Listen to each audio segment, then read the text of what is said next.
filsafat benarnya benar.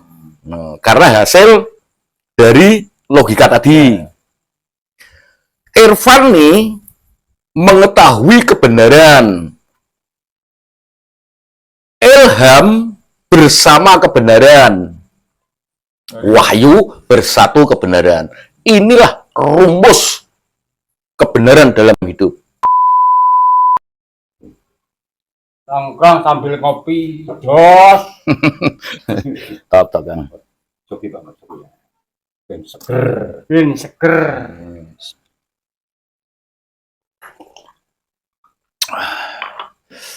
Ini ngobrol-ngobrol sambil ngopi ini. Tolong yang tadi untuk nomor 4 dan 5-nya itu tolong diperjelas.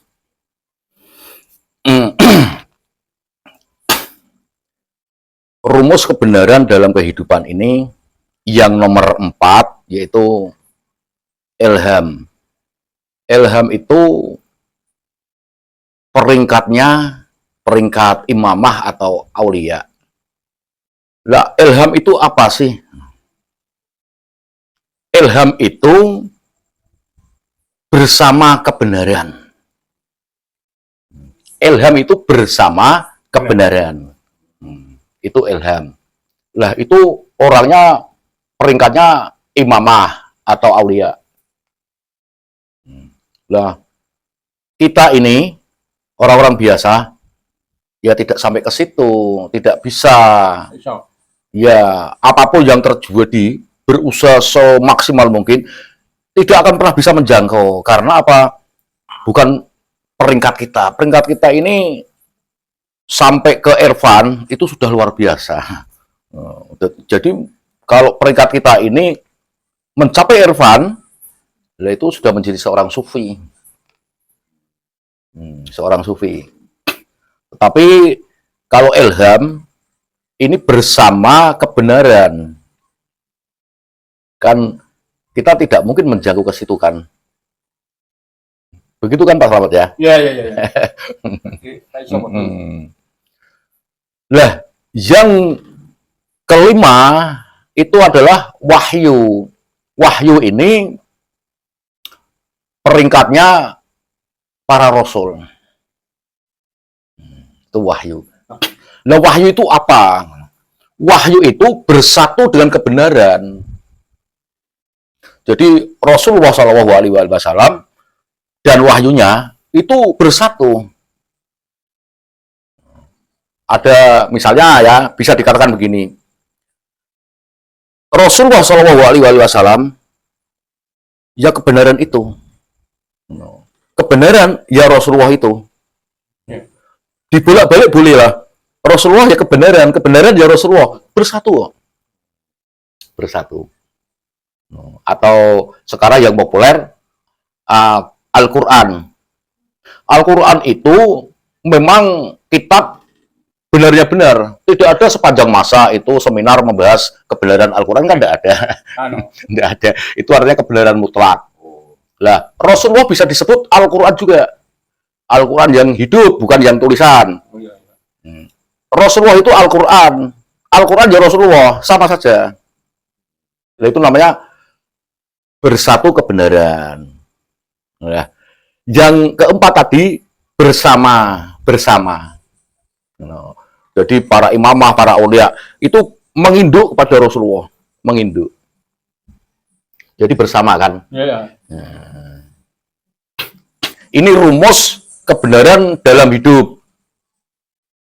Saya ulangi dari awal, logika adalah pemikiran yang mencari kebenaran. Ngotak-ngatik sampai menemukan kebenaran. Filsafat benarnya benar. Karena hasil dari logika tadi. Irfan nih mengetahui kebenaran. Ilham bersama kebenaran. Wahyu bersatu kebenaran. Inilah rumus kebenaran dalam hidup.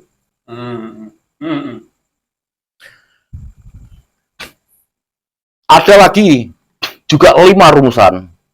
Kalau sudah mengetahui rumus kebenaran ini ada 5.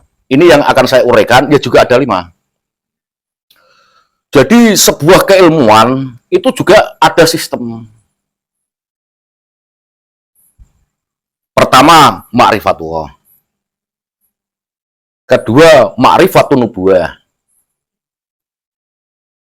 Kedua, ma'rifatul adl. Ketiga, ma'rifatun nubuwah. Keempat, ma'rifatul imamah. Kelima, ma'rifatul ma'ad. Saya ulangi. Pertama, ma'rifatullah. Kedua, ma'rifatul adl. Ketiga, ma'rifatun nubuwah. Keempat, ma'rifatul imamah. Kelima, ma'rifatul ma'ad. Pertama, ma'rifatullah. Apa sih itu ma'rifatullah? Ma'rifatullah itu ilmu yang mengkaji tentang ketuhanan. Itu kalau bahasa umumnya ilmu ketauhidan.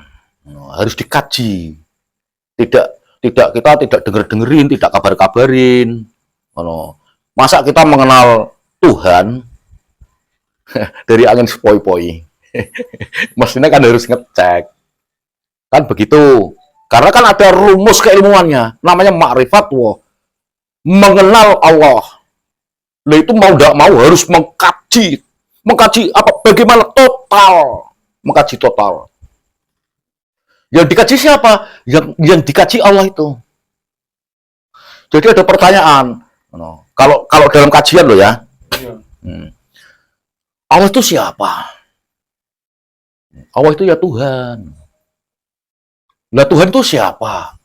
Kalau tidak mengkaji tentang ilmu ma'rifatullah, dia akan balik lagi. Ya Tuhan itu Allah.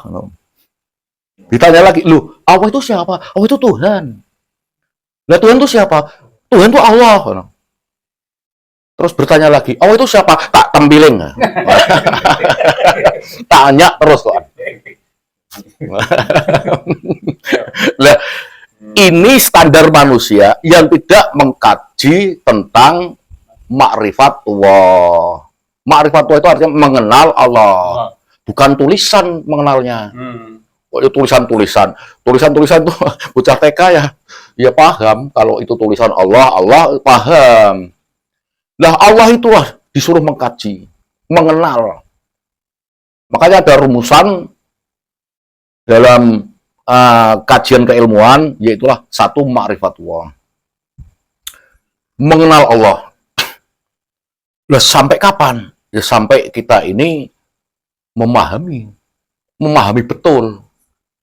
Agar kita ini tidak tertipu oleh bias-bias pemikiran. Misalnya ya, saya sering sekali mendengar, bukan saya yang ditanyai, tapi saya sering sekali mendengar, bagaimana sih kalau sholat ini mau kusuk?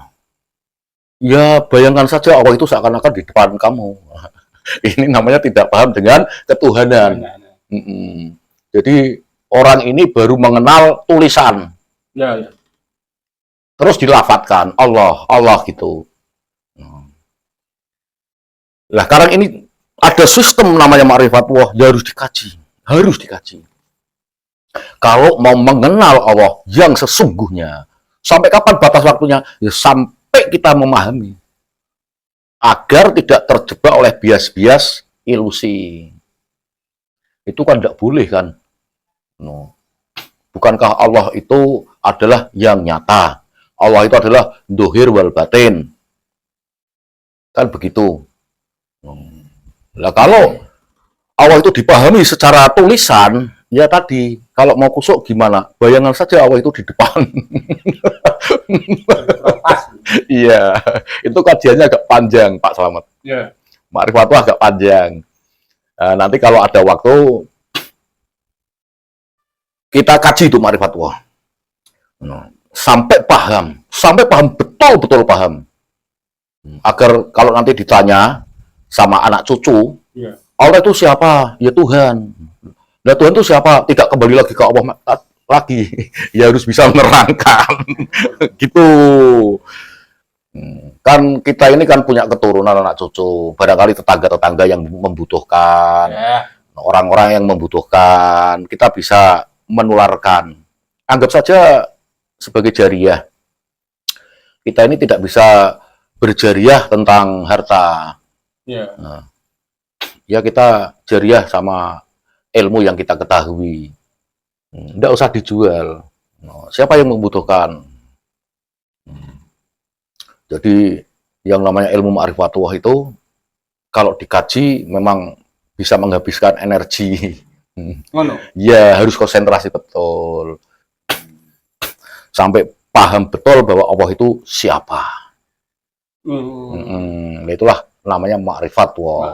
Nah, yang kedua, ma'rifatul adl. Mengenal keadilan. Keadilan siapa? Ya keadilan Allah itu. Mengenal keadilan. Atau dengan bahasa lain, saya sebut ilmu hakikat. Itu kan. Untuk memahami kebenarannya. Ini ngobrol-ngobrol, ini baru judul-judul itu loh, judul itu sistem kebenaran ya. Belum kajian. Karena kalau mengkaji ma'rifatullah saja itu nanti bisa berhari-hari. Apalagi nanti terus dilanjut kajian ma'rifatul adl. Ya bisa berbulan-bulan juga. Ya kita harus sabar mencari ilmu. Kita mencari ilmu kan tidak ada batasnya kan? Ya, ada. Dari lahir sampai masuk ke liang lahat. Nah, aku rak main bahasa Arab panah. Aku wong Jawa kok. Paham. Standar umum karena banyaknya manusia itu pemikirannya menengah ke bawah. Lah, orang-orang umum menengah ke bawah agar bisa memahami kalimat-kalimat dalam obrolan ini. Kalau ada yang mau mendengarkan, itu mudah dicerna. Saya kan tidak memakai bahasa akademis atau bahasa-bahasa yang tinggi, tidak pakai bahasa-bahasa Arab, tidak. Tak terjemahkan langsung saja, karena apa? Sekarang ini kan zaman apa namanya HP kan? Ya, barangkali yang memegang HP, yang nonton HP kan tidak orang-orang yang jenius. Ya ada yang standar, ada yang menengah ke bawah. Barangkali nanti mendengarkan dia bisa menerima bahasanya. Karena apa? Kalau saya mendengar itu kajian-kajian itu kebanyakan bahasanya tinggi-tinggi, sehingga banyak orang itu tidak mampu mencerna. Begitu Pak Slamet. Pak Slamet sendiri bahasaku paham ya? Iya Pak. Paham. Apa tadi nomor 2? Ma'rifatul adl. Jadi mengenal keadilan Allah. Lah, yang nomor 3, ma'rifatun nubuwah. Apa itu ma'rifatun nubuwah? Mengenal kenabian. Mengenal kenabian. Ya tentunya yang terkenal nabi itu yang tertera ya. Yang tertera ada 25 kan. Tetapi wabil khusus kita ini kan umatnya Nabi Muhammad Shallallahu Alaihi Wasallam kan. Lah, kita harus mengkaji total ya tentang Rasulullah Shallallahu Alaihi Wasallam, yaitulah Muhammad bin Abdullah. Itu dikenal, ya dikaji. Nanti akan timbul pertanyaan, sebetulnya siapa sih itu Muhammad? Dan dia itu hidup di bumi ini sebagai apa? Kualitasnya bagaimana? Nah itu dikaji nanti sampai paham betul paham. Nah itu namanya ma'rifatun nubuwah, mengenal kenabian. Yang dikaji, khusus dikaji ya tentunya Rasul kita kan, yaitulah Muhammad Shallallahu Alaihi Wasallam. Terus yang keempat ma'rifatul imamah. Yang kelima ma'rifatul ma'at. Begitu kan? Lah, ma'rifatul imamah mengenal para imam. Para imam kan banyak sekali imam-imam. Banyak sekali. Harus mengenal, dikenal. Terus nomor 5, ma'rifatul ma'ad. Mengenal hari kemudian. Nah, insya Allah nanti kalau kita ngobrol bersama lagi, kita bahas satu persatu itu yang akan membutuhkan waktu yang lama tentunya kan. Ya. Pak Slamet siap-siap kopi ya. Begitu. Makasih ya Pak Slamet, Pak Cito ya. Makasih.